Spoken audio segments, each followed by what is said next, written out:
দাদা, মেয়েটি সারাক্ষণ কাঁদছে, একটুও চুপ হচ্ছে না। একে কি করা যায় বলেন তো? বাহ, মেয়েটা তো দারুণ দেখতে। এই সূর্য, যা হামিদ কাজীকে ডেকে নিয়ে আয়। কাজী কি হবে দাদা? আরে খেপা, বিয়ে হবে।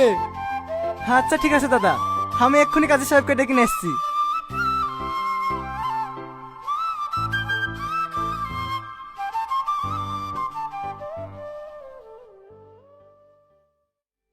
সালমা, আমার দিকে একবার তাকাও।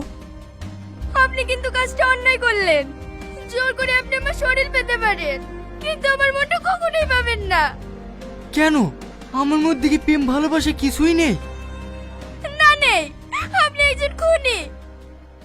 ঠিক আছে, যেদিন তুমি আমাকে মন থেকে ভালোবাসতে পারবে সেই দিন আমি তোমাকে স্পর্শ করব, তার আগে নয়। তুমি ওপরে ঘুমাও, আমি নিচে থাকছি।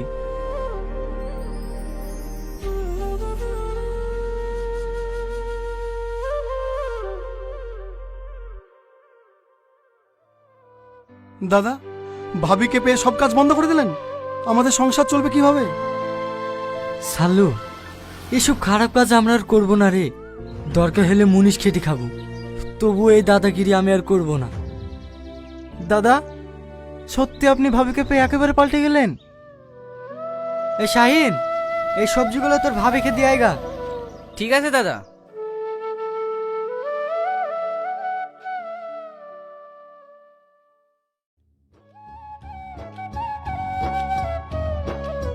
ভাবি, এই দেখো তোমার বাজার।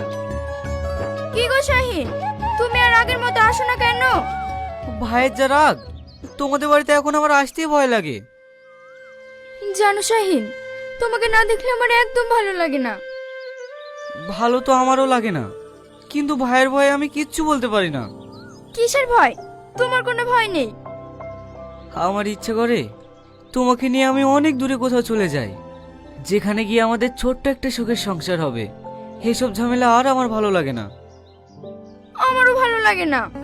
তুমি পারো না এই খুনির হাত থেকে আমাকে মুক্তি দিতে?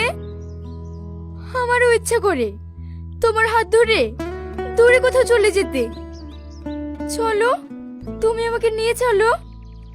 না সালমা, তোমাকে নিয়ে গেলে ও যেখান থেকে হোক আমাদেরকে খুঁজে বার করে খুন করে ফেলবে। ও চিন্তা তোমাকে করতে হবে না, ওর ব্যবস্থা আমি করছি। ঠিক আছে, তাহলে আমি এখন আসছি।